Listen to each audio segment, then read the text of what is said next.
What's up, everybody? This is Happy Tuesday. It is a Rumor Innuendo Tuesday, and I am Dominic DeAngelo of SEScoops.com, adfreeshows.com, and that is not Robert Karpelis over yonder. That is Zack Heydorn, proprietor of Brass Ring Media. Zach, we go back to the PW Torch days. It's good to reconnect with you, man.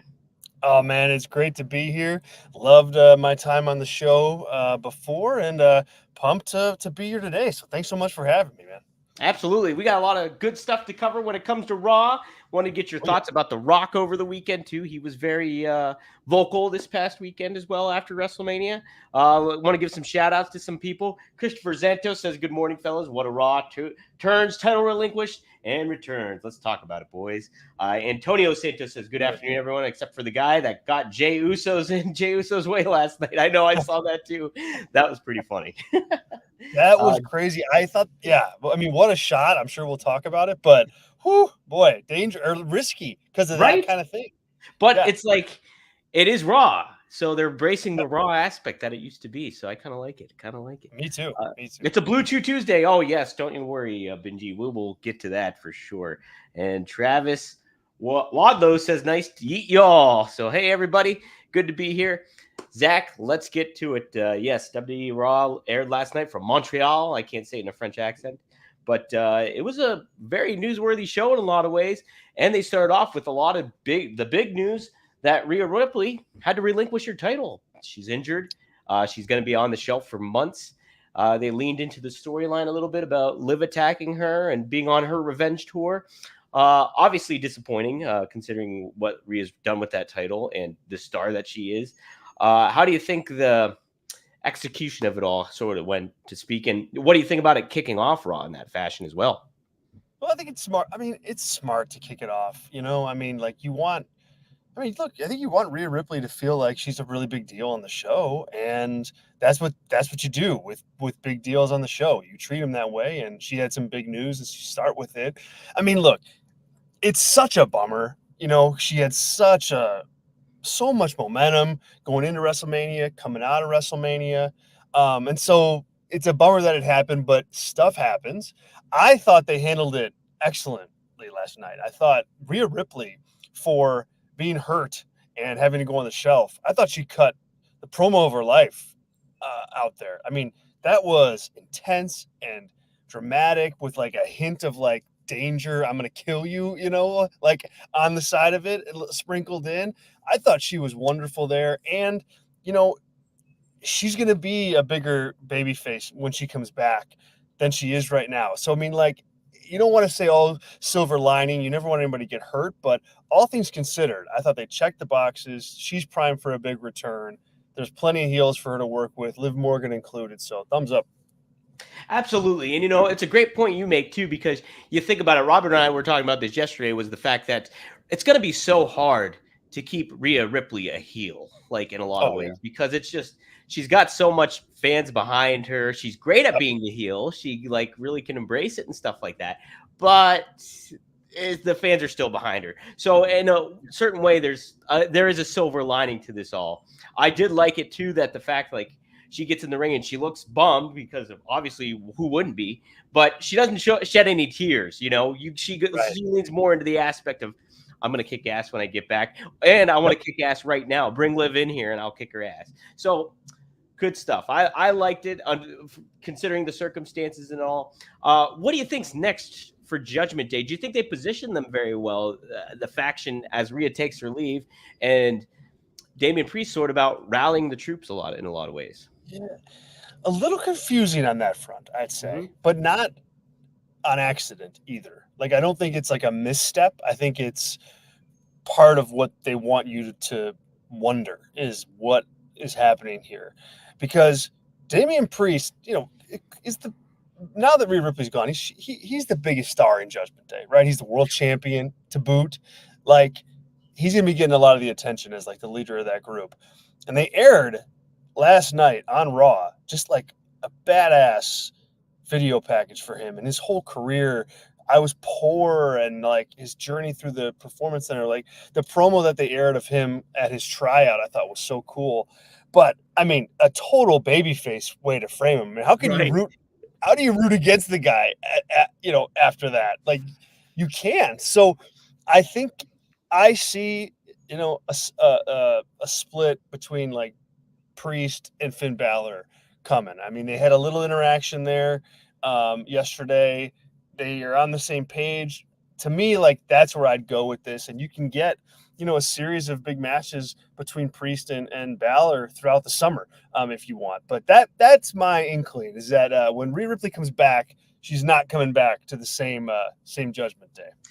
I think that's a really good point too. And I think too, it kind of solves sort of the problem of like, hey, who are you going to heat up for Damian Priest to look big time as a big time you're defending champion in ways of that. And if you cause some fracture in the Judgment Day, Finn Balor is a great dance partner for him where it comes to be like, okay, wow, what is going to happen? You create intriguing storyline between these two guys that used to be tag team champions together.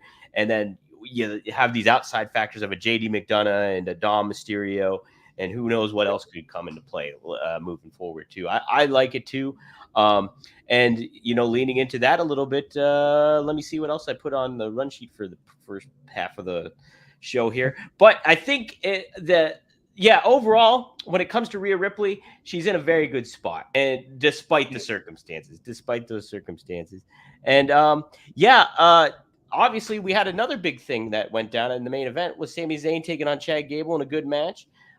It all but seemed rosy at the end because they embraced, and Chad Gable was like, "Come here, buddy. No, I'm going to raise your hand." And then as Sammy's like celebrating with his wife, he gets a German suplex. So Chad Gable is now a heel once again. Zach, I was kind of against this for a while. I still kind of don't know how I feel about it. How do you feel about Chad Gable turning heel and, in this kind of form and fashion?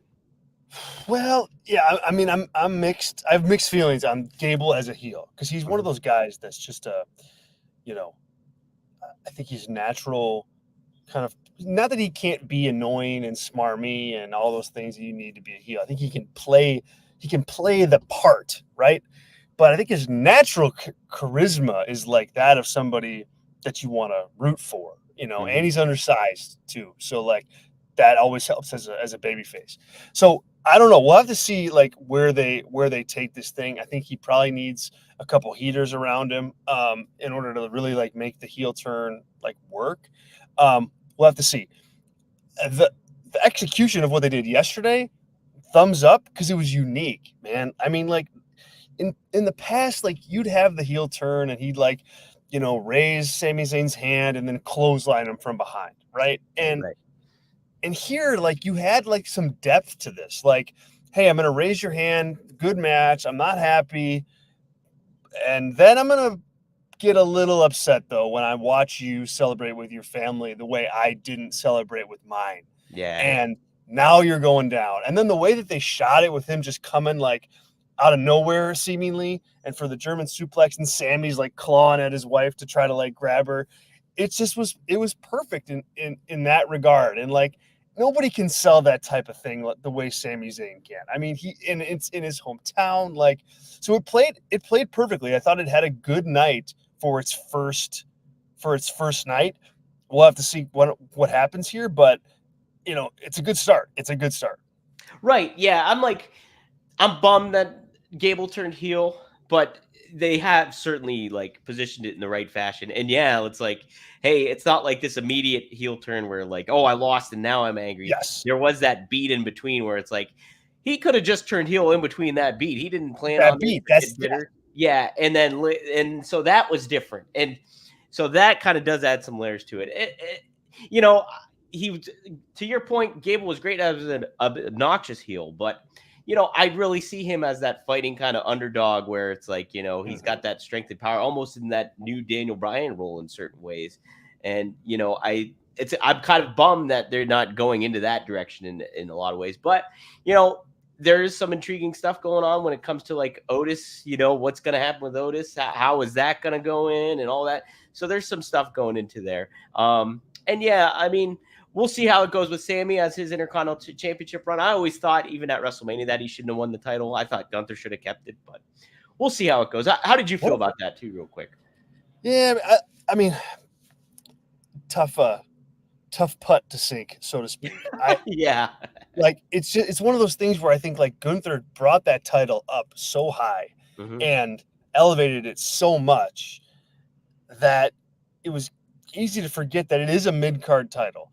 And so I didn't want Gunther to lose it, but eventually he's got to go up to like the world title like picture. Yeah. And I I think dropping it to Sammy was a way to kind of like indicate, yes, it's still a mid card title, but also care about it as much as you did when Gunther held it because it's Sammy and you guys all love Sami Zayn. So I think it was more of like a strategic move to accomplish those goals than it was like, oh, we're really getting behind Sammy. I mean, they're already behind Sammy. Like, Yeah. it's not like a thing that's going to elevate him. But I like I so I'm here for it, especially once Gunther goes up and is wrestling Cody Rhodes in main events for the world title. Like, I think it'll be easy to understand why they did it.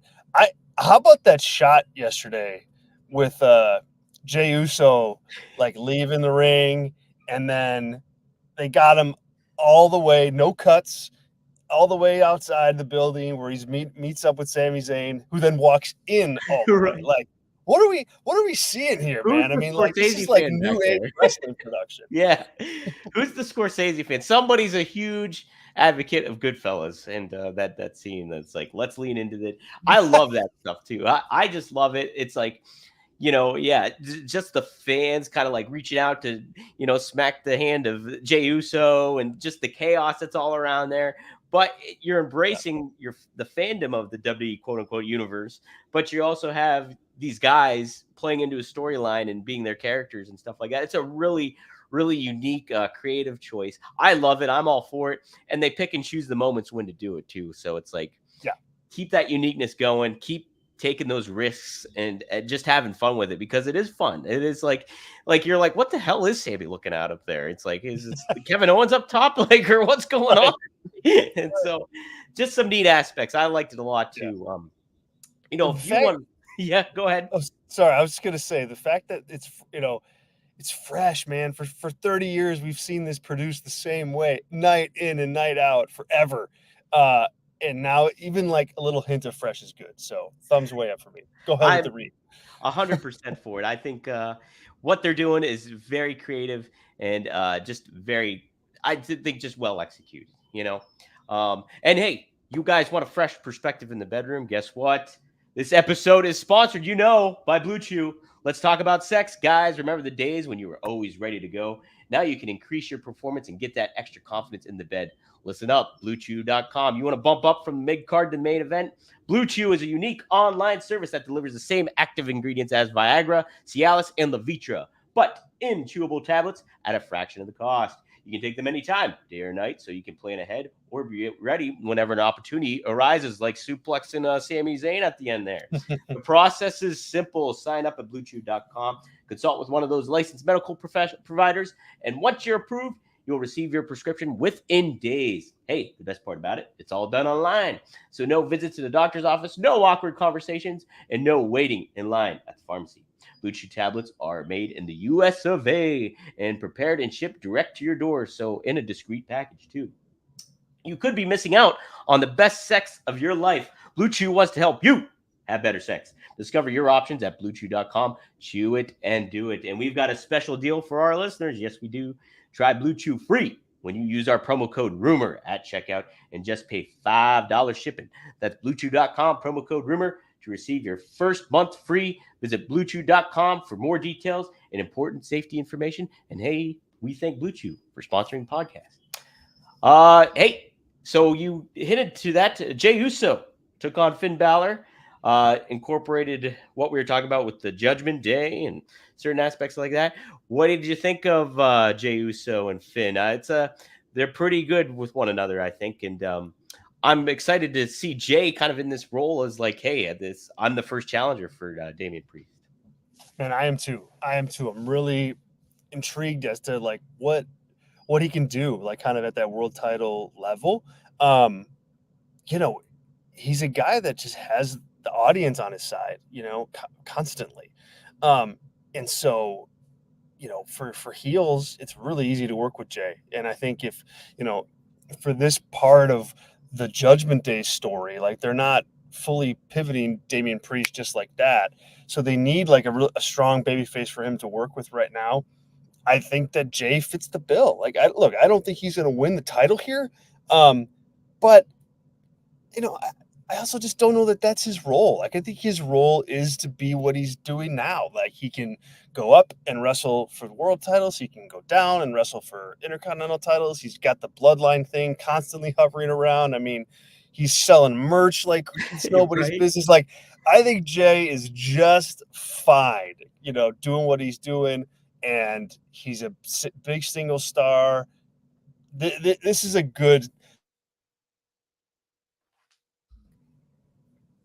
Yeah, I agree. I think with Jay, it's kind of neat because I was watching him like cut the promo with Cody and stuff like that, and in the back of my head, I'm thinking, wow, Cody's obviously your top babyface here, but there's going to be a lot of kids whose favorite wrestlers growing up is going to be Jay Uso, like because of some of this work that he does, and like the unique compliment that he and Cody were with one another. Even I really like that exchange between those two guys too, in that segment because they have the history of being tag team champs together, and then they're doing the yeet thing back and forth. It was really nicely done, and like you're like that. And I keep always saying this too on the show is like, I missed that aspect during the Vince McMahon era of like friends looking out for friends, baby faces looking out for baby faces. You didn't get that there. It was like, why is nobody running out? And here you have friendship. Everybody's looking out for one another. The good guys are looking out for one another.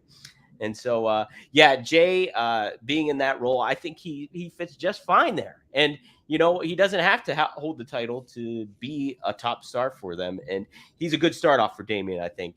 And yeah, what else do you have thoughts on? I was gonna say too, like, if and when they do get to a title win for him, like a singles title win for him, they haven't done it before. So if he's gonna win like a world title like 2 years from now or an intercontinental title, like that's gonna be a moment because Yeah, of this that's gonna whole be big journey that time. they've had. So Mhm. they've got that on the back burner if they want to go to it. In a few years' time. I mean, he'd kind of be on like a Sami Zayn arc kind of there, if you ever wanted to pull the trigger on that. So like this all feeds that too. Yeah, before we move on too, wanted to get your thoughts just on the bloodline in general, the situation, Tama Tonga debuting,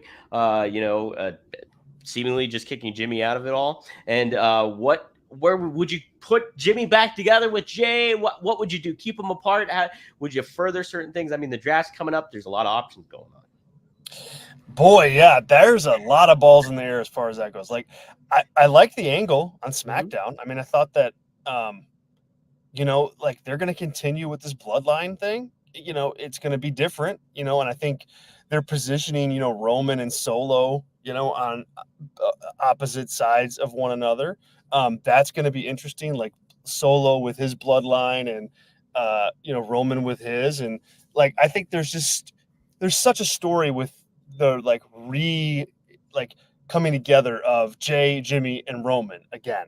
Like that I think you want to wait on it, like maybe end of this year, early next. But then you start planting those seeds, and like you're gonna have all this babyface run for that bloodline group too, and it's gonna be epic. So, as long as it's a slow burn, thumbs up. Yeah, yeah. Slow burn. Hey guys, you never want to burn your food, and you won't burn your food too if you have a microwave or you have a toaster oven and you use Factor. Eat stress free this spring with Factor's delicious, ready to eat meals. Every fresh, never frozen meal is chef crafted, dietitian approved, and ready to eat in just 2 minutes. Choose from a weekly menu of 35 options, including popular options like Calorie Smart, Keto, Protein Plus, or vegan and veggie. Also discover that 60 add-ons every week like breakfast, on-the-go lunch, snacks, and beverages to help you stay fueled and feel good all day long. Hey, what are you waiting for? Get started today and fuel up with your springtime goals. Get chef-prepared meals on the table in 2 minutes with Factor ready-to-eat meals so you can get back to doing what you love this spring. Looking for gourmet meals? Try meals that feature premium ingredients like filet mignon, shrimp, truffle butter, broccolini, and asparagus. No fuss, no mess meals. Factor meals eliminate the hassle of prepping, cooking, and cleaning up. Simply heat and savor the good stuff. Tailored to your schedule, customize your weekly meals with flexibility and get much or as little as you need. Pause or reschedule your deliveries to suit your lifestyle. Factor is your solution for fast, premium meals without the need for cooking. We're celebrating Earth Day all month long, so look out for the Earth Month Eats and badge on the menu and for our low carbon footprint meals. Hey, head to factormeals.com/rumor50 and use code rumor50 to get 50% off your first box and plus 20% off your next box. That's code rumor50 at factormeals.com. So check them out, guys. But hey, there was more to check out too, because we had new tag team titles introduced. They look pretty cool, Zach. I want to get your thoughts. R-Truth made it a comedy segment, and Triple H kind of leaned into that too. But yeah, I'm liking the looks of these new belts there. Zach. Did I call you Robert, by the way? You did? No, you didn't. You didn't. Okay, I thought I maybe did. You're batting 1,000 on that today. All right. You're batting 1,000. I like the new belts. I mean, they're sharp. You know, I think I like the tone of like the Raw belts looking like similar-ish with like the logo in the middle of them and like the kind of a big gold belt-ish type of look around. So I thumbs up on the look of the belts. The comedy, look, you know, it's fine. You know, it's fine. It's not that it's bad. It's just misplaced, I think. You know, I mean, I think, you know, look, you've got 7 hours or no, 5 hours of main roster programming to program. I mean, like your tag division could be something serious if you wanted it to be. And so that's just my preference. And it's not a knock against R-Truth. It's not a knock against comedy and wrestling. It's just for the tag titles, really? Like I would just move away from that.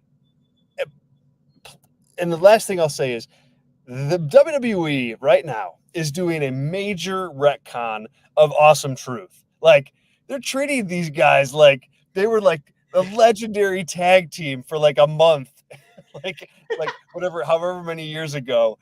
Just remember that, folks, that, you know, that they were short-lived and unsuccessful tag team. So, you know, but you know, it's it's bad even for WWE, even by their standards. It's rough.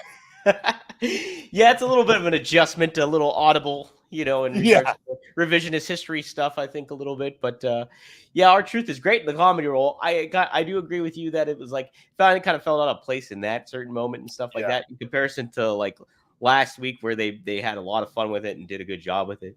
I mean, you can't always hit a homer, I guess. So this one was more of a ground rule single or something, ground rule double. I mean, so yeah, but that was pretty good. So, you know, Rhea going away. Obviously, we've talked about her kind of being almost a baby face. They did a promo with Liv, who did not steer away from, you know, what she did in her actions like that. Could you see her kind of maybe just being this new heel too, that unexpected, but circumstances maybe change a little bit of things? I can, yeah. And I don't know that like WWE really wants her in that role, but like sometimes, you know, the circumstances choose for you. And it just seems like here, you know, look, you're going to crown a new world champion next week on Raw. You have a ready-made feud there for you in Rhea versus Liv when Rhea comes back. So to me, if it's up to me, like I'm gonna put that belt on Liv, and just like with Gable, maybe give her a couple heaters too, because she's, you know, she's definitely undersized, and let her do her thing for a few months, and that way when Rhea comes back, she's got a heel champion ready to beat. And so that's what I do. But I think she's she's not in the same spot, but I think she's in a better spot, you know, because she may get like more time and maybe even the title. So if you're Liv Morgan, obviously you don't want any injuries to happen to anybody, but this I think is going to, you know, turn into something for her. Yeah. And yeah, it's just a bummer that Rhea can't continue, but it is kind of cool to see the pivots being made, or like, you know, hey, it's time for this person to step up and make the adjustment on the fly when some of this stuff and have a different game plan. I kind of like that whole aspect about it. Sheamus made his return in the opening match, took on Ivar, which was a fun one.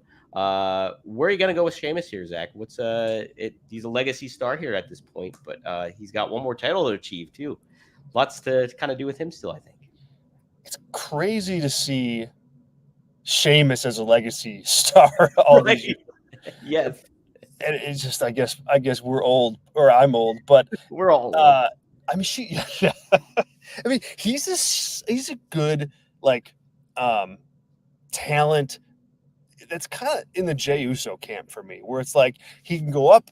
Like I could totally see him having like a TV or B level pay per view feud with Cody Rhodes over the world title, or Damian Priest, for his championship, and that works. And then he could also be like wrestling somebody for the Intercontinental title. Like he could wrestle Sami Zayn. I mean, they could easily do a program down there. So I think he's a really versatile legacy star. I don't think he's the type of legacy star that's going to get like the Randy Orton treatment. I don't think he's on that level, but I think he's a guy that gives the roster some depth week to week. I think he's a guy that can have really good matches. I think he's a guy that has a different style than other people on the roster. So, for me, it's like as long as he's pushed in the right manner, he's going to be valuable week in, week out. Yeah, he's somebody that people can associate with. The people that like his character and persona. He's kind of reinvented himself when he was with the.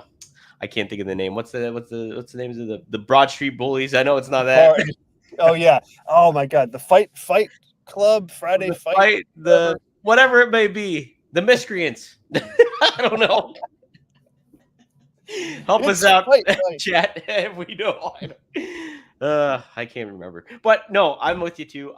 It's neat to see him back. I like he got a new outfit kind of thing, and kind of things like that. It seems like a new era for Sheamus. Hey, maybe that era might be with Drew McIntyre. We only saw a bit of him on Raw, laughing it up at first and then kicking down a TV stand. He's not happy. What are you doing with Drew next coming up here, Robert? Or Zach? Geez, now I'm not batting 100 anymore. Oh man, you were right there. I was right there. Man, with Drew, the first thing you're doing is signing him to a new contract. Yes. That's the first thing you're going to do. Or one of the first things. And I mean, that's a layup. I think WWE knows that, and that'll come. But I mean, to me, you're keeping him right where he is. Like he's world title picture. It's a little complicated right now because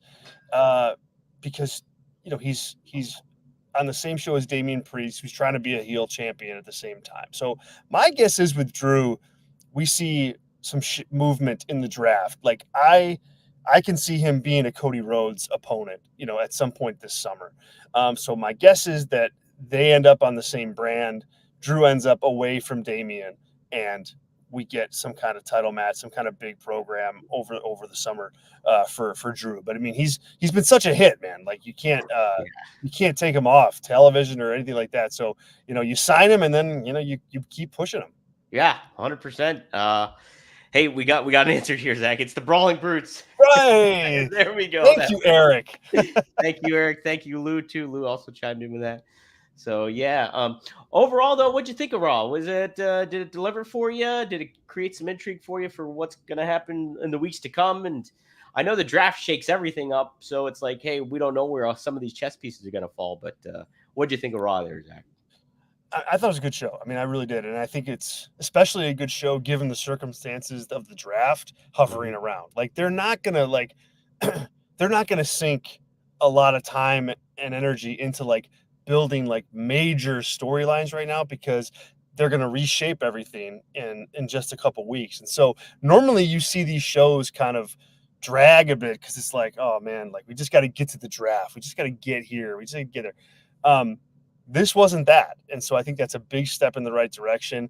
And once things settle with the draft, then I think you're going to get back to like, more real storylines. Cody will have more to say than just go out there and chat really about nothing, but about everything at the same time. So you got to let it play out. But in the past, you've seen these types of shows just slogged on for 3 hours. And this really didn't. This stayed newsworthy. And so I liked it for that reason. Yeah, I'll close it out too by saying, a concern with Robert and I was, and maybe you're thinking the same thing too, is like, how Cody delivers promos and how he sets himself up. And, now the thrill of the chase is over. there could be a contingency of the crowd that might potentially turn on Cody at some point if you don't have heated up opponents for him and intriguing storylines. And so I was kind of worried about that. This interaction, his interaction with Jay, going back to that, maybe kind of put these things at ease. If you find ways to weave in friendship and him to kind of break that, structured voice that he has and such well-spoken, articulation and everything like that, I think there's potential to continue to keep that momentum of Cody being the face of the company, so to speak. So stuff to chew on a little bit, guys. BlueChew.com, promo code rumor, all that stuff. Zach, you're a busy man too. Brass Ring Media. You got some good stuff cooking over there. Talk about that a little bit and what else you got going on. Appreciate you, Dominic. Thank you so much, man. Yeah, you guys can check us out. Check me out at Brass Ring Media. It's our own little shop. We cover pro wrestling, all of it, longer form typically. So we got a YouTube channel where all of our free content lives. So become a subscriber. We'd really love to have you. We're live 4 days a week with a variety of different shows, a variety of different hosts. Check us out there. Just hit subscribe and Brass Ring Media YouTube, hit the notification button so you know when we're live. We also have written content that goes up every single day as well on our Substack. Search Brass Ring Media Substack in Google, and you can find us right there. It'll be the first thing that comes up. Written show reviews, features, interviews, all sorts of cool stuff. Definitely would love to have you as a member there. Give us a shot. I think you'll be happy that you did. And you can find out more about Brass Ring Media if you head over to Patreon, patreon.com/Brass Ring Media. If you forget all that, no worries. Just follow me on Twitter down there at Zack_Heydorn, and I'll keep you well informed. But thank you all. Appreciate it. Absolutely. Yeah. I got my raw receipt in the inbox this morning. So there you go. That's it. Yep. Check it out. As for me, you can see me on One of a Kind with RVD, rvdtv.com. New episode just dropped yesterday. Finish the damn story. We talk about WrestleMania a little bit. Paul Heyman induction, Hall of Fame induction. Rob gives his reaction to that, as well as a lot of other stuff too. It's a really good episode. And hey, today dropped on the fourhorsemanetwork.com. We had Straight Talk with the Boss, Magnum TA and Greg Gagne. Speaking of Cody Rhodes, we spoke about Cody Rhodes on there. That was our topic, and being a generational star, the pros and the cons to that, what it all takes. And so take a look at that. As far as Rumor and Innuendo, you're watching us live on YouTube right now, on the Ad Free Shows YouTube, on Rumor and Innuendo YouTube, on WD Creative_ish Twitter, on my Twitter. Plenty of ways to watch it on SE Scoops' Twitter as well, and Podcast Heat. The happy host of this.